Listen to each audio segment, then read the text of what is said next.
Okay, we're going to see one of my chorazaps. First of all, I'm really sorry for my ugly schema. The same, please try to contrast your note with this. Obviously, this is smaller than your note. As I already said, this is only a tool for your story, okay?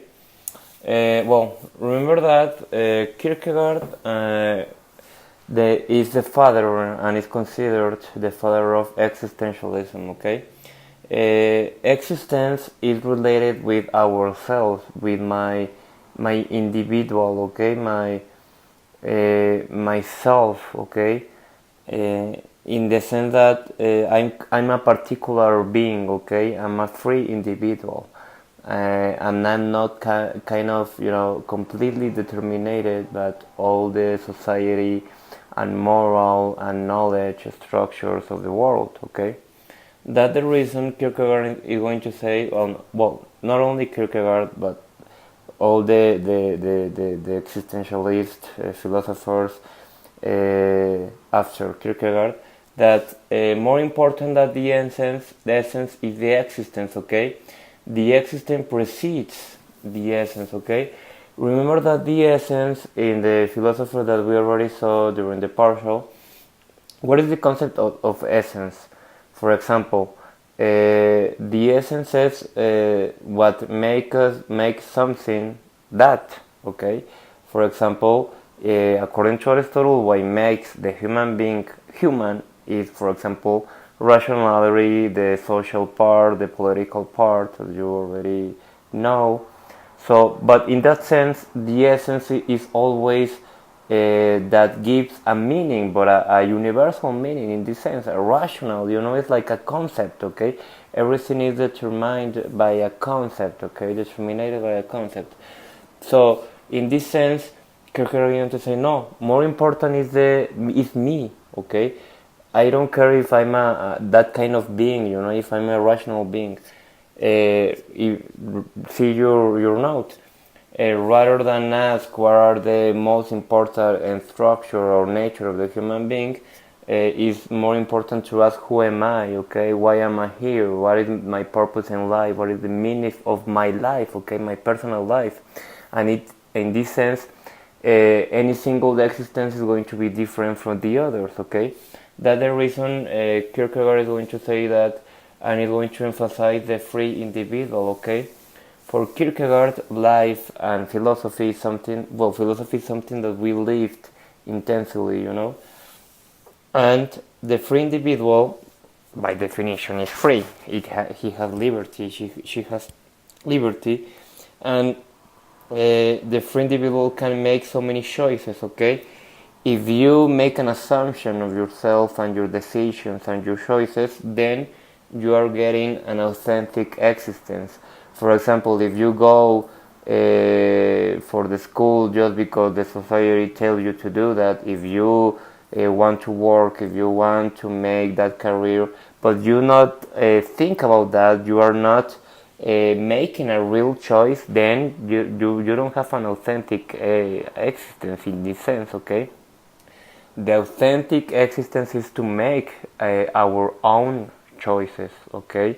And this is more important for Kierkegaard than, for example, follow the rules, follow the moral statements, for example, with Kant, okay?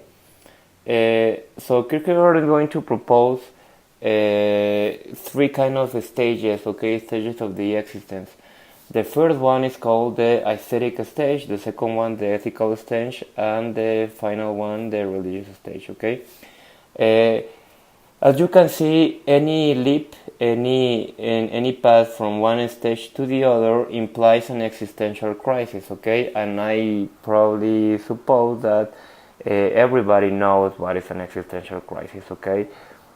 I can say thousands of things, but at the end I think that you have an idea of what is that. Yeah, the power of existence. So, any leap, any change into one stage to the other implies the existential crisis and implies the dread, okay? What is the dread? Dread is another word for anguish, for anxiety, okay? Actually, Kierkegaard invented a Danish word for that for anguish, and well, the best translation is dread, or in the other case, anguish. Okay, angustia. So the first stage, the etheric stage, is a stage of impulse, emotion, sensualness. As you can see in your note, is represented by Don Juan and Faustus. And in this stage, we only care about our passions, okay, to satisfy our passion. Who was Don Juan Tenorio? Who was Faustus? Well, everybody knows who is a Don Juan. Don Juan is that person that who wants to be with any single girl, okay, with any single person, a person that is not looking at the other person as a person, okay. He only wants pleasure, okay. That is a Don Juan, okay. Faustus is a Goethe character, and Faustus made a pact with the devil, Mephistopheles, and this pact implied that Faustus could have any single sensation and passion and emotion in life, could satisfy and experiment all the possible passions, all the possible sensations. Imagine that you could experiment that, you know. So, what is the problem with this stage? That we get desperate with this. Why? Because if you want and if you try to satisfy one time and another time your passion, your feelings, your sensations, then you are going to become a slave of your own passions, okay? And if you live only in this stage, then you are a slave, okay? And you got desperation, a quite deep desperation, okay? You are only with ephemeral things. The pleasures are ephemeral, okay? So in this sense, when you realize that the existential crisis comes to the to the scenario, and then we have like this is not going well, then the next stage is the ethical stage. This ethical stage is implied or is related with the moral standards, okay? You have a consistency of living here. For example, if you want to be with a lot of persons in here, well, that is not going to satisfy you at all, and you need to be calm in your life, okay? And that's the reason the ethical stage is represented by the marriage, okay? Because the marriage is like, oh, this is good, this is solid, okay? It's represented according to Kierkegaard with Socrates, okay? I don't quite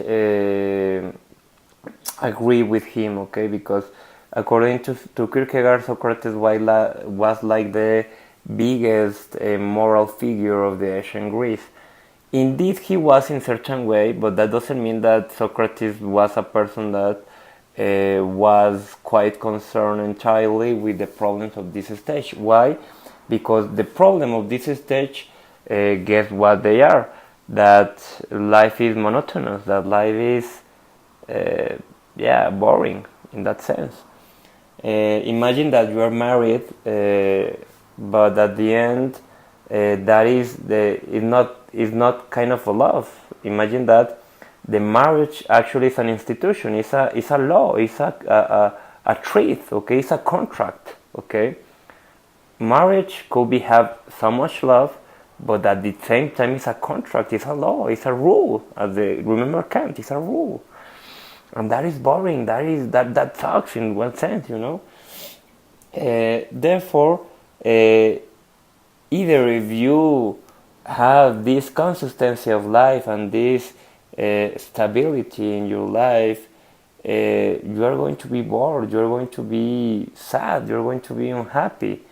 And if you want to have passion and you're married, well, perhaps the contract is not that important and the pleasures are, but at the end you are going to this stage again. So even if you are married or not, you are going to be unhappy at the end, you know.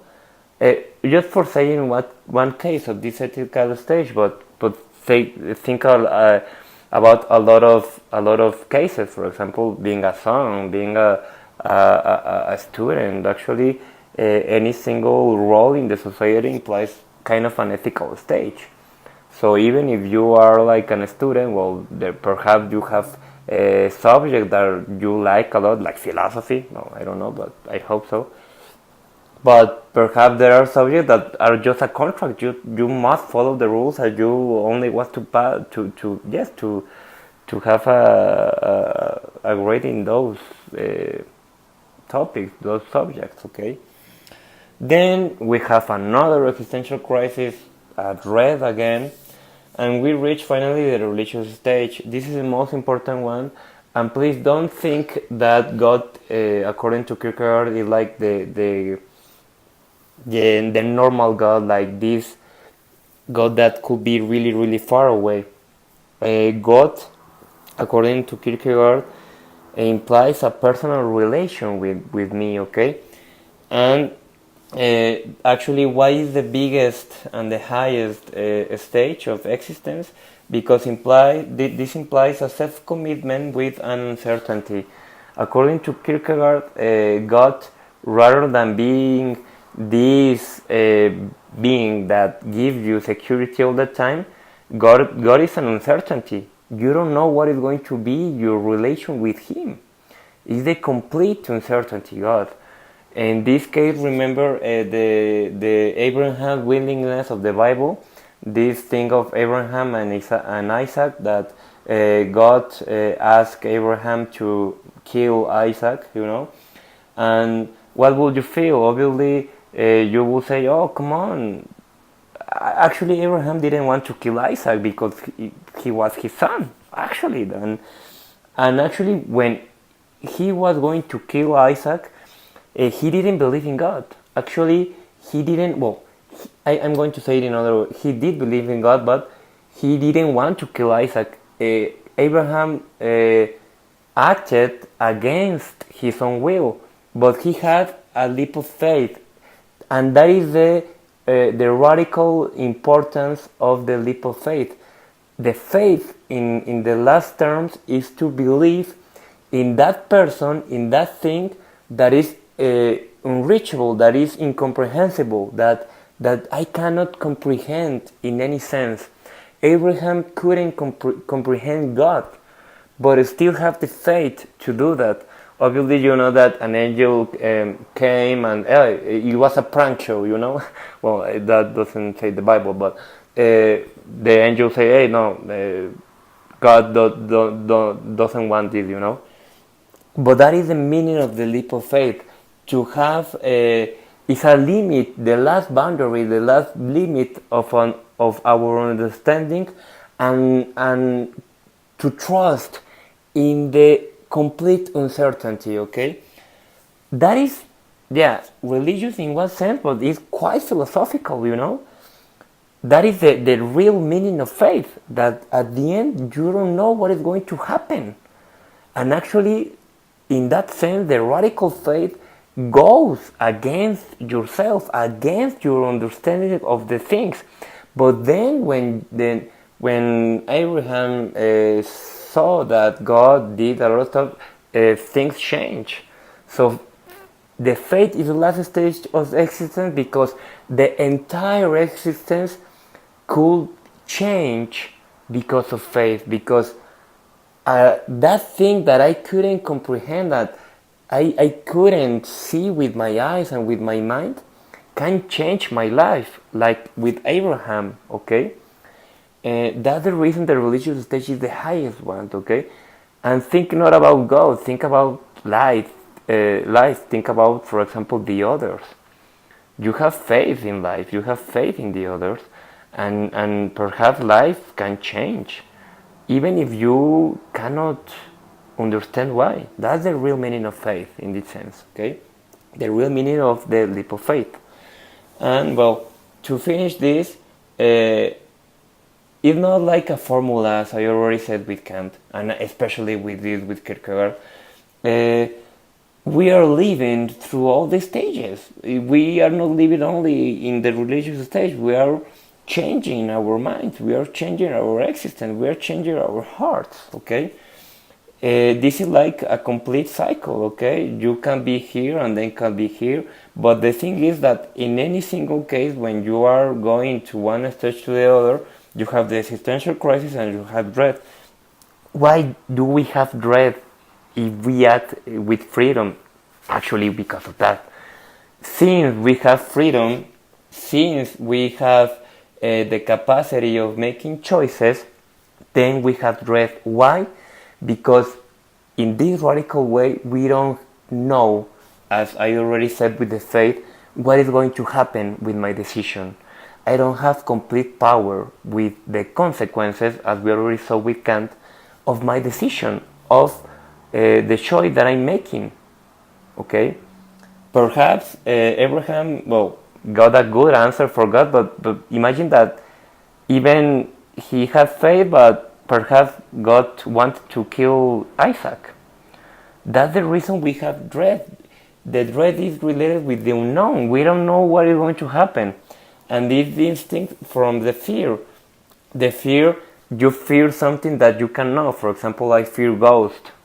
Yes, I fear ghosts. But for example, I fear roller coaster, for example. Well, I like them, but fear is fear to something that you know, that is determined, okay? The dread, you don't know. Imagine that you are going to jump to the abyss, okay? And you can imagine how is jumping into the abyss. Imagine the dizziness on jumping to the abyss, okay? That dizziness, you can imagine, you can fear something. That fear is determined. You can have an idea of fear. But when you experience the dread, you don't have words to explain the dread, okay? That's the reason, yes, we can't explain our existence at the end. We can't explain who am I. We can't explain fully what is the meaning of life. It's something that we are living, actually. That's the reason, as I wrote in the philosophical note, life must be lived forwards, but only can be understood backwards. Okay, we live our existence and we make our existence day by day. Well, that is enough for this video. Thank you very much. I love you. Bye bye.